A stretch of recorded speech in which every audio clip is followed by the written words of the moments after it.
tema de hoje há uma pergunta que muita gente... Uma pergunta não, uma afirmação. Fran, como que você vem falar para mim que eu preciso trabalhar no combate ao bullying? A minha equipe está cansada. Se eu trouxer isso para minha equipe, como que eu faço para combater o bullying sem sobrecarregar a minha equipe? E eu trouxe hoje esse tema para que a gente possa entender que muitos dos desgastes que a equipe, que a escola enfrenta, tem muito mais a ver com falta de direção do que com o esforço em si. Por que a sua equipe está desgastada? Por que a sua escola, muitas vezes, na intenção de combater o bullying, vai de nada para lugar nenhum? Não existe uma efetividade. E eu quero até fazer essa pergunta para vocês. Eu quero que vocês me respondam. A sua equipe está cansada de tentar resolver conflitos, brigas e ainda assim ver o bullying crescer? Você percebe isso na sua escola? Compartilhe aqui no chat, compartilhe a sua opinião, é importante saber disso. Sua equipe está cansada?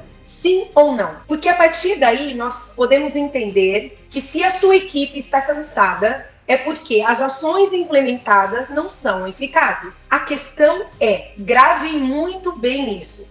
A sobrecarga não está no combate ao bullying, ela está na desorganização das ações que fazem com que o combate ao bullying seja efetivo. Eu vou trazer uma analogia para que vocês entendam melhor. Imagine que você pretende construir uma casa. Você sabe que essa casa precisa de janelas, precisa de telhas, precisa de portas, precisa de vigas, de estrutura.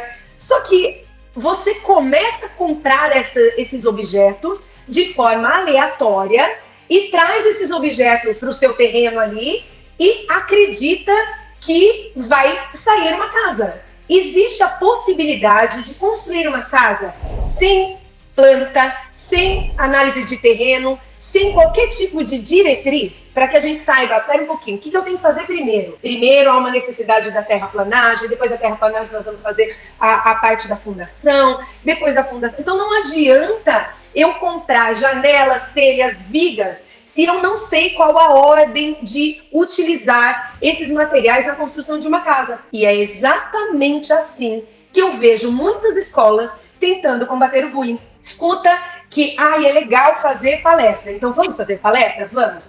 Mas qual o objetivo? Qual dos pilares do combate ao bullying, da educação, prevenção, intervenção, qual é a conscientização aqui? É dos alunos? É das famílias? É da equipe? Para quem que eu preciso direcionar essa palestra? Não, precisa ter palestra. Ok, para quem? É a mesma quando vocês sentirem esse tipo de... Eu quero que vocês lembrem dessa analogia. Nós temos algumas ações de combate ao bullying, mas se essas ações não estiverem direcionadas, não estiverem alicerçadas numa estrutura, essas ações serão absolutamente inócuas e só irá desgastar a sua equipe. Vocês conhecem a regra de Pareto? Só para a gente entender o que eu estou falando também, para ficar muito claro. A regra de Pareto é também conhecido como princípio 80-20. É um conceito estatístico criado pelo economista italiano Vilfredo Pareto no século XIX. Em essência, o que diz essa regra de Pareto? Que 80% dos resultados vem de 20% das causas. Repetindo, 80% dos resultados vem de 20% das causas. Aplicando isso analogicamente ao combate ao bullying. 80% do cansaço da sua equipe para tentar agir no combate ao bullying vem de 20% de ações mal direcionadas. Fran, como assim? O que eu faço? Que ações mal direcionadas? Por que você está dizendo isso? Então, vamos tentar relembrar ações que a sua escola já tentou implementar no combate ao bullying. E pode compartilhar aqui com a gente no chat. No último evento que eu tive, eu fiz uma pesquisa com todos os participantes do evento, perguntando quais eram as ações implementadas no combate ao bullying. E aí vieram respostas como, nós temos campanhas de combate ao bullying. E de vez em quando a gente implementa, coloca uns cartazes na escola inteira. A gente faz eventos. Nós temos atas. Colocamos tudo na ata, porque eu ouvi dizer que precisa documentar. Então eu coloco na ata. E como se essas ações bastassem para evitar que a sua escola seja condenada, ou como se essas ações fossem realmente resultar numa efetividade de combate ao bullying. E o que acontece? O resultado dessas ações, sem diagnóstico E sem plano, sem políticas claras, o resultado é muito esforço, muito suor e pouco resultado. Um exemplo real, inclusive, que eu quero trazer para vocês, assim, que todos os meus conteúdos, quem me segue sabe, todos os meus conteúdos são baseados em jurisprudências, em julgados. Eu não tiro absolutamente nada de achismos. Tudo que eu trago para vocês é objeto de estudo, é objeto de análise daquilo que o tribunal tem entendido para condenar as escolas. Então, nós analisamos e implementamos o contrário senso. O que a escola tem que fazer para não ser condenada? Um exemplo aqui, uma escola tinha ações esporádicas. Quais eram as ações esporádicas? Ela tinha atas, ela documentava as formações dos professores, tudo lá. Não, eu fiquei sabendo que tem que implementar, que tem que documentar as ações. Só que mesmo assim, essa escola foi condenada por omissão. Aí imagina, né, o que passa pela cabeça dos gestores e dos educadores. Meu Deus, isso é uma perseguição do judiciário. Só pode ser porque nós agimos, nós comprovamos documentalmente. Mas o que aconteceu? Inclusive, essa escola foi condenada a indenizar um aluno que sofreu bullying em R$15 mil por danos morais. E qual foi a frase que o juiz fez constar na sentença para condenar essa escola? Faltou plano, faltou registro, faltou uma prevenção contínua.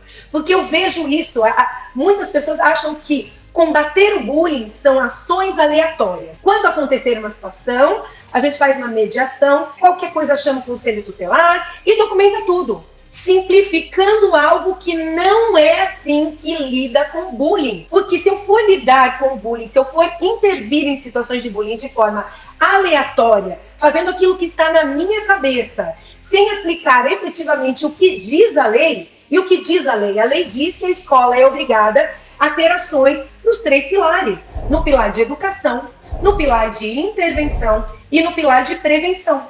Então não adianta eu ter ações esporádicas, aleatórias, não estruturadas, até documentar, mas vou de nada para lugar nenhum. E o juiz condenou a escola nesse sentido.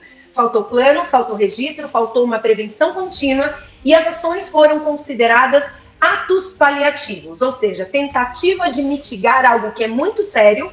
É uma escola que tentou agir instintiva. Vamos fazer, eu ouvi dizer que é bom fazer isso, eu ouvi dizer que é bom ter uma ata e vamos seguindo. A escola foi condenada. Eu imagino a frustração desses gestores, eu imagino a frustração desses educadores que certamente estavam desgastados de agir de forma esporádica, realizaram atas, fizeram um treinamento da equipe, mas de efetividade comprovada era absolutamente nada. E essa escola, mesmo agindo, foi condenada. Você não precisa fazer mais, é a regra de Pareto.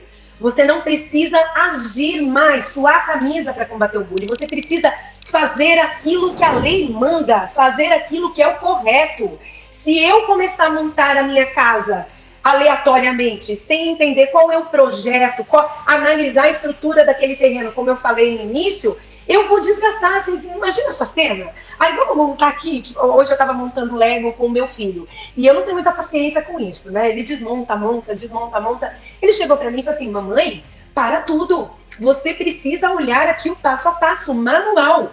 O manual diz cada pecinha que deve ser utilizada para encaixar certinho. Se você não seguir o manual, mamãe, não vai sair nada aqui do Lego. Isso, analogicamente, trazendo para o bullying. Analogicamente, trazendo para o combate ao bullying. Nós estamos tentando encaixar pecinhas sem ter o manual. E iremos de nada para lugar nenhum.